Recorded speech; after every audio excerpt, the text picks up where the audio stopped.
Chads everywhere have gone into panic mode. New Recoil has officially merged from main and is expected to be live within the next patch or two. This change is going to affect everyone, but mostly two main groups of Rust players. The first being the newer casual player, and the second being the UKN Sweat. With many UKN Sweats spending hundreds if not thousands of hours perfecting that recoil control, they certainly have a lot invested. And new players turning away from the game before ever really giving it a chance, there are many issues here. For this reason, I sat down with the biggest sweat I know to talk about the current state of PvP, as well as what we might expect to happen if this change goes live. Alright Squid, so how long have you been playing Rust? Like how many hours you got ballpark at this time? Like, I'm nearly about to hit 10k. I'm like 9.7, 9.8k or something like that at the moment. Yeah, man's been grinding, alright. And if you had to guess, out of those hours, how many have you spent on aim training or playing PvP specific servers? Jeez, I mean, like 1,500 of them alone are on Tommy's, right? You know, and then like I've probably got maybe 2 or 3k are like on specifically on that. I played a lot of 10x as well, so I'm pretty PvP heavy on the second half of my 10k. You know, the first while I was all building and chilling, but of course, got to start branching out. Do you check out the new stuff that gets added? Like, have you messed with like missions? Do you do any of that stuff? Yeah, like I did I think some of them are nice, like the lumberjack mission's nice to get a metal hatchet. You get it really fast off the rip. There's ones you can do to get a crossbow and stuff, but at the same time, like it's nearly as quick just to do it the old-fashioned way, hit the barrels in the road and right. We got our old methods. They work well for us. Yeah, nice, and they're nice things there for people who wish to use them, though. Absolutely. So with all those hours being spent on PvP, if you were to warm up and practice and then go into like a vanilla server, what's your like reliable AK beam? Like what you mean, like distance wise? Yeah. Like where are you comfortable with? Like I could beam at 100 like without warming up. Right. You know, on a really good day where my aim is on and I've warmed up and stuff, I could probably beam at 150, 200. Like it just depends. But yeah. I mean, like people always talk about having like a 300-meter beam, but like no one really has that. You know, like right. That'd be scripts, right? Cheats. Yeah. Pretty much, or like tacular maybe. You know, but like the extreme fringes. Yeah. I mean, like your average good UKN sweat can beam at like 150 usually. Right. Do you think that's an appropriate distance for an AK to just beam someone out? Like, do you think that hurts the gunplay in Rust? Like, I mean, it's kind of weird gameplay, I guess. You know, it's very distancy. You know, like getting dropped that far in the open field is kind of nuts. Yeah. When it happens to you, but when you do it to other people, it's like super satisfying and OP. So it just depends on which end of it you're on, I guess. Right. Dead Man's Desert, the main UKN map that you play, that people 1v1 on, like that's 150 from wall to wall. Right. You know, so that's like the standard, I guess, that people would practice at. You know. Okay. I personally hold the opinion that like the people that can beam the 150 meter are the fringe like minority on the top end of Rust. Yeah. And for sure. Yeah. So, and my thing with that is I think having that kind of hurts like the average and the player who doesn't have as much hours to play, and the new player especially. Yeah. I mean, there's always going to be skill caps and things, right? You know, like you're going to have those guys on Apex Legends who can just like, whatever it's called, like remember to do that like jiggle sliding stuff where they like move around all crazy, and it's about hours in practice as well. And with them, it's not about beaming at distance; it's about movement and reflexes and stuff, and like knowing the weapons or whatever. So there's always going to be an element of that. But yeah, I mean, not even being able to get close enough to kill them kind of sucks. Yeah, because they're just beaming you before you can get there. Yeah. So do you personally think the skill cap for that in that regard might be a little too high right now? Yeah, I mean, like, do you remember the OTV thing? Right. Like Christmas a year ago or whatever. Yeah, 100%. Big thing for us. It was huge for us. And then they had about like a 95% drop-off rate of all those new players within the first 3 months. Which was something like 100,000 players almost that joined up. Yeah, it went from like a 40,000 player average the month before to like 140,000 player average. 3 months later, it was back to like 50,000, 45,000, right. You know? And I said it at the time. I remember having a chat with Tommy at the time saying, like the game is so unapproachable to new players for lots of, not just because of Recoil, Right. for lots of reasons. But yeah, that's definitely a big part of it. I'm sure a lot of those people were just getting beamed. I remember the amount of scripting accusations that used to Yeah. come out at that time, and most of the people weren't scripting. No, I got but called a scripter every other day, like every other fight like that at that point in time, and it was a great ego boost. But like, I was just bullying people off the game by playing the game, right, but it's understandable why a new player wouldn't be able to fathom that somebody is actually spraying an AK at 150 meters like that. Oh yeah, Like oh yeah. it's just it's not in the same ballpark of what they even think they can currently do, right? Yeah, I mean, like they've put like maybe 10 hours into UKN. Yeah. They're just like, that's not possible. No. That's just not possible. I don't care, but it is possible. Yeah. But it's like it takes a lot of time. Yeah, so me personally, because I don't use AK ever, I just accepted that I don't like it and I prefer LR because I can kill people with LR. Yeah, I used to use LR too, and I only started using AK, I guess, because I got into that whole UKN scene. Right, but when I pick up an AK still, I'm like, right, so I know it's possible. I've seen people do it in real life. I've seen them do it. But Yeah. shooting this AK right now, I don't think it's possible. Yeah, I mean, there's a lot to it as well. So like one thing for me that helped me get better was lowering my sense because you don't have to be as precise with your movements, shall we Right. say.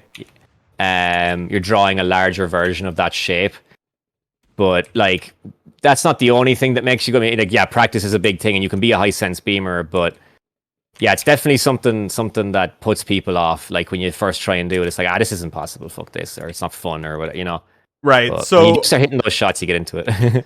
if Rust were to add a random recoil, which is something that a lot of people are saying might be the solution, especially in regards to taking care of scripters, that would obviously hurt some of your edge that you currently have in Rust, right?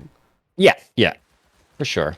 But like with that being said, like, do you think random recoil would ruin the game? Like, do you think it would lead to an overall better player base? Like, do you think it would be better or worse for the game? It's hard to say. I think it would probably make the gun PvP more approachable to the average person.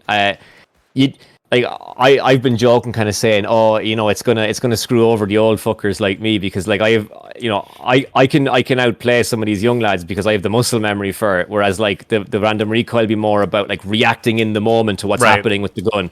So like these young lads would have like the straight up reflexes to react to everything. So I think it'd benefit people who are faster, Right. more than people who practice more.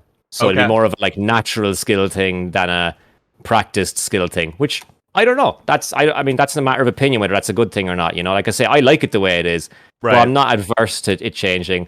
It'll mean, freshen things up. Obviously, you'd retain a lot of your game sense skills, positioning, and stuff like that because Yeah, you don't exactly. only I think spend I'll your still be time game trash, training. I think I'll still be better than most people. I still have 10k hours, like you Right. say. I still have all the game sense and that. It's just, yeah, I'm probably not going to drop people at 150 anymore. I'm going to be like, it'll be like a lower, or like a closer distance fights, which is probably a good thing. It's probably fair. I would like to see Rust keep growing and not die because it's so unapproachable. I would have loved to see the OTV players stick around.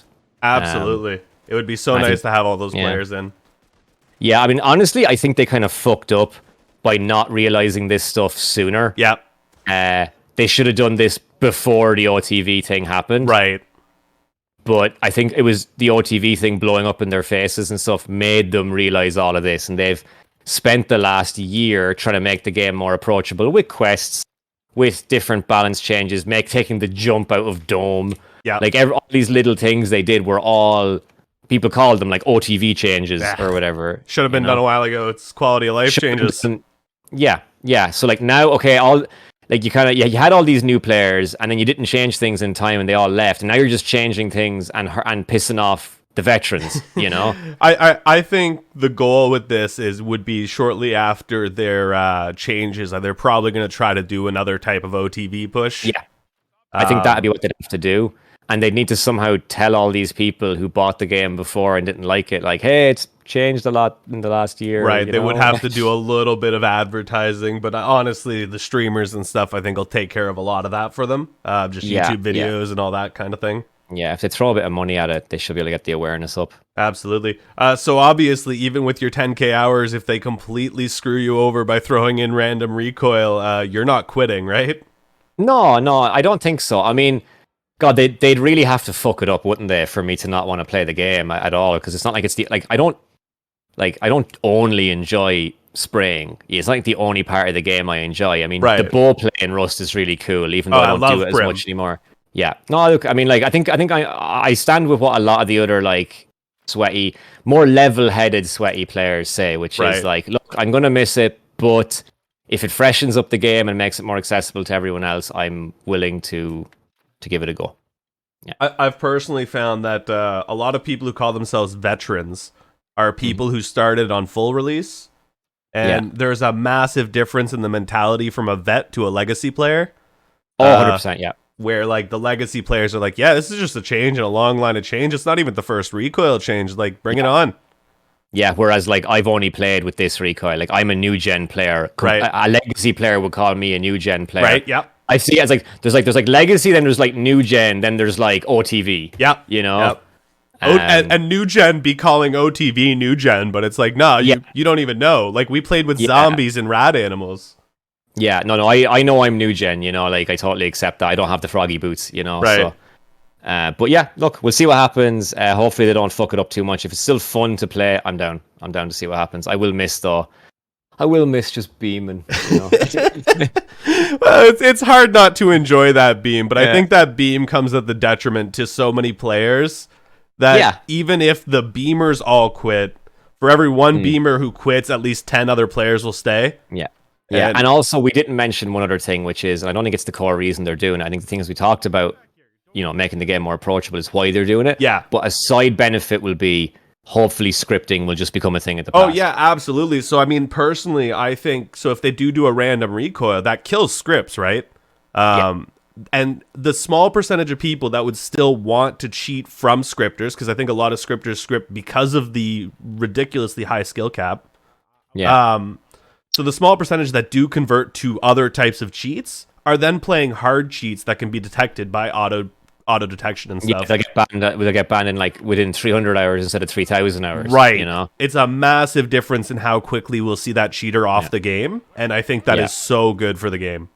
Yeah, no, I think that'll be good too. And it's something like as an admin on Tommy's, like, dude, the amount of scripters we fucking have to deal with, and it's such a judgment call thing a lot of the time. Oh, and that's what I've been explaining to people. So people think that, like, one, that scripting is not that big of a problem, and two, they seem to think that scripters just get caught right away and it's dealt with. But like an admin has to actually spectate, verify that they're scripting, and then it's still a judgment call. And sometimes you gotta like ban someone who's not scripting down to the ground. Like, you know, like I'll 1v1 a guy and I'll be like, this guy's scripting, and I'll look him up, and like I might not be able to find a banned alt or something. I might just only have the fact that he's like got low-ish hours, like maybe 1,000, and his spray is just too fucking straight, and I'll spectate him for ages and I'll fight him myself, and at the end of the day I'll have to make a judgment call on it, and sometimes I let it slide because I can't bring myself to be, because like they have like humanization shit, you know, where like it's not perfect straight beam. Like the ones who like blatant script are like super easy to catch, right? It's so straight, you know, there's like no variation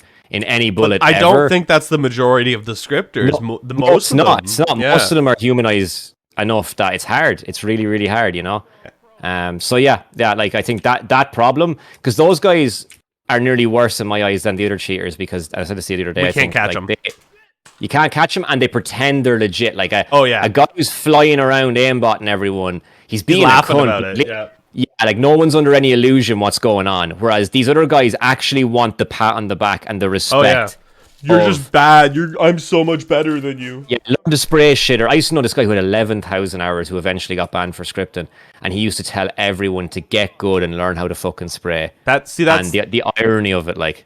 And I think that's what people don't realize, is that scripting is that prevalent that even people who have 11K hours are scripting, have been scripting, and we can't catch them. It's not as prevalent as some people say. Like I saw comments underneath Alistair's thing about the recoil change, and one person had a load of likes. They were like, well, when 70% of the good players are scripting, fuck this game. And I was kind of like, that's not fucking true. No, so I mean, I ran a poll. It's maybe like 5% or something or whatever, but it's still a lot, you know? I ran a poll a while back where I wasn't asking about active cheaters. I kind of just asked, have you cheated? And it wasn't script specific. Yeah. But out of like 15,000 people who voted, 15% admitted to having used cheats. Yeah. And so, like, even if we do assume only 5% is still actively cheating or scripting, that's Yeah. way too many. Oh yeah, no, I agree. I mean, like 5% is a really big number, but yeah, it's not 70. No, you know, no. like some people, anyone who can half spray decently, they think they're scripting because they don't want to Absolutely. accept that they're just bad or that they just don't want to practice. You know, so but look, that'll all be a thing in the past now. Seeing depending on what they do with the recoil. So Yeah, of course, nothing's Yeah. set in stone yet. We don't really No. know what's no, happening, but no, and everyone has their opinion, but sure, we'll have to see.